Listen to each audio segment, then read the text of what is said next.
So next angle of minimum deviation, அதாவது சிறும திசை மாற்ற கோணம். இங்கே பாருங்கள், angle of incidence, angle of deviation, இது ரெண்டுக்கும் ஒரு கிராஃப் போட்டிருக்காங்க. அதாவது படுகோணம், திசை மாற்ற கோணம். இதில் இந்த ஆங்கிள் ஆஃப் இன்சிடென்ஸ் இன்க்ரீஸ் ஆக ஆக ஆக அதோட ஆங்கிள் ஆஃப் டீவியேஷன் என்ன ஆகுது, டிக்ரீஸ் ஆகிட்டே வருது பாருங்கள். அதாவது ஒரு ப்ரிசம் எடுத்துக்கிறோம், அதில் சம் ஆங்கிளில் ஒரு லைட் ரே பாஸ் பண்ணுறோம். ஃபஸ்ட்டு சம் ஆங்கிள்லேருந்து ஒரு லைட் ரே பாஸ் பண்ணுறோம். என்னாகும், இதில் பட்டு இந்த ப்ரிஸில் பட்டு என்னாகும், டீவியேஷன் ஆகும். ஏன்னா இது rarer medium to density medium light ray pass ஆகுது இல்லையா. அப்போ இந்த ப்ரிஸில் பட்டு என்ன ஆகுது, இந்த மாதிரி டீவியேஷன் ஆகும். ஓகே, அப்போ அந்த இன்சிடென்ட் ஆகுதுல்ல, அந்த ரே பார்த்திங்கன்னா அந்த ஆங்கிள், இன்சிடென்ட் ஆகிற அந்த ஆங்கிள் நம்ம இன்க்ரீஸ் பண்ண பண்ண பண்ண இந்த டீவியேஷன் ஆகுதுல்ல, அந்த ரே என்னாகும், அந்த ஆங்கிள் பார்த்திங்கன்னா டிக்ரீஸ் ஆகிட்டே வரும். ஓகேவா. அதில் சம் ஆங்கிளில் பார்த்திங்கன்னா அந்த இன்சிடென்ட் ஆங்கிள், அந்த ரே சம் ஆங்கிளில் இன்சிடென்ட் ஆங்கிளும் டீவியேஷன் ஆங்கிளும் ஈக்குவலாக இருக்கும். ஓகேவா, இன்சிடென்ட் ஆங்கிளும் டீவியேஷன் ஆகிற அந்த ஆங்கிளும் ஈக்குவலாக இருக்கும். ஸோ அப்போ தான் நமக்கு ஆங்கிள் ஆஃப் மினிமம் டீவியேஷன் கிடைக்கும். இங்கே பாருங்கள், இந்த இன்சிடென்ட் ஆகிற அந்த ஆங்கிளும் டீவியேஷன் ஆகிற அந்த ஆங்கிளும் ஃபஸ்ட்டு இன்க்ரீஸ் ஆக ஆக இது டிக்ரீஸ் ஆகிட்டே வருது பாருங்கள், டிக்ரீஸ் ஆகிட்டே வருது. சம் ஆங்கிள் அதாவது ஒரு 50 டிகிரியில் தான் எப்படி இருக்குது, ரெண்டு ஈக்குவலாக இருக்குது. I1 which is equal to I2 ரெண்டு ஈக்குவலாக இருக்கும்போது நமக்கு ஆங்கிள் ஆஃப் மினிமம் டீவியேஷன் கிடைக்குது. அதாவது சிறும திசை மாற்ற கோணம் நமக்கு கிடைக்குது. ஓகேவா.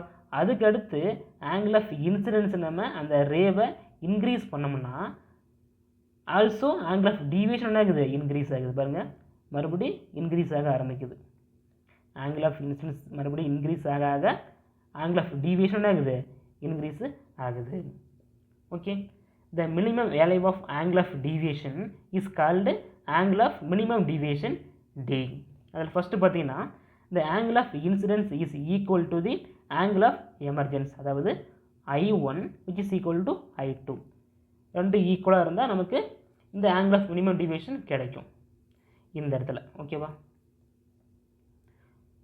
அடுத்து இந்த angle of refraction at the phase 1 and phase 2 are equal, அதாவது R1 which is equal to R2 ரெண்டும் ஈக்குவலாக இருக்கணும். அடுத்து பார்த்தீங்கன்னா the incident ray and emergent ray are symmetrical with respect to the prism, அதாவது இன்சிடென்ட் ஆகிற அந்த ரேவும் எமர்ஜென்ட் ஆகிற அந்த ரேவும் எப்படி இருக்கணும், சிமெட்ரிக்கலாக இருக்கணும் வித் ரெஸ்பெக்ட் டு த பிரிஸ்த்துக்கு. ஓகே, அடுத்து பார்த்தீங்கன்னா the refracted ray inside the prism is parallel to its base of the prism, அதாவது இந்த உள்ள பகுதியில் அந்த ரே பகுதியில் அந்த ரே இந்த பேஸுக்கு பேரலாக இருக்கணும். ஓகேவா, அதான் இதில் சொல்கிறாங்க அந்த லாஸ்ட் லைனில் டியில். The refractor ray inside the prism, இந்த ப்ரிசத்துக்கு உள்ள போதில் அந்த ரே அது is parallel to its base, அந்த பேஸுக்கு பேரலாக இருக்கணும். ஓகேவா, அதாவது திசை மாற்ற கோணத்தின் சிறும மதிப்பிற்கு சிறும திசை மாற்ற கோணம் என்று பெயர். அதில் ஃபஸ்ட்டு ஒன், படுகோணமும் வெளியேறு கோணமும் சமம், I1 which is equal to I2. Second, முதல் முகத்தின் விலகு கோணமும் இரண்டாவது முகத்தின் படுகோணமும் சமம், R1 which is equal to R2. Third one, முப்பட்டகத்தை பொறுத்து படுகதிர் மற்றும் வெளியேறு கதிர் இரண்டும் சமச்சீரானவை.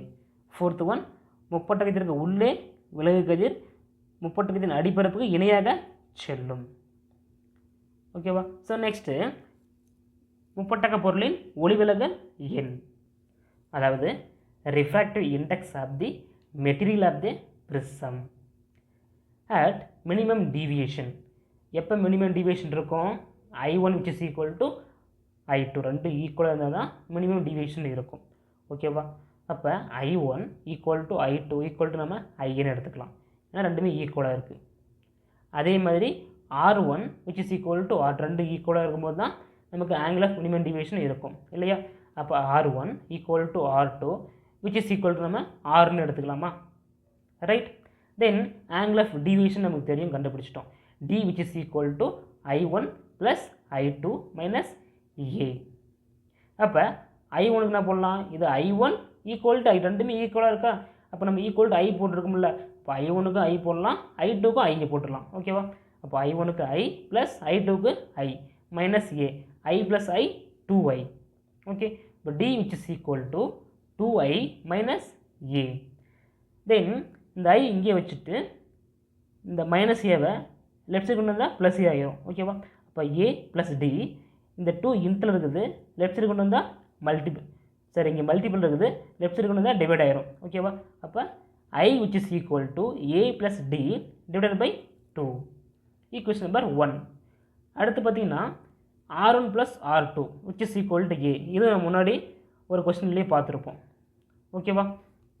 அப்போ r1 இங்கே போட்டிருக்கும் பாருங்கள், r1 ஈக்குவல் டு r2, ரெண்டு ஈக்குவலாக இருக்குது. அப்போ நம்ம rன்னு எடுத்துட்டோமா?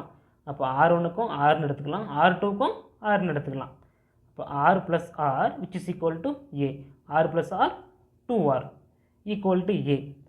அப்போ 2 ரைட் சைடு போனால் டிவைட் ஆகிரும். அப்போ r equal to a by 2.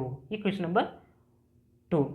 Using Snell's law, இந்த i ஈக்குவேஷன் நம்பர் 1 and 2, இந்த ஐயும் r இதை கொண்டு போயிட்டு நம்ம ஸ்னெல்ஸ் லாவில் நம்ம அப்ளை பண்ண போகிறோம். அதாவது refractive index n which is equal to sin i by sin r.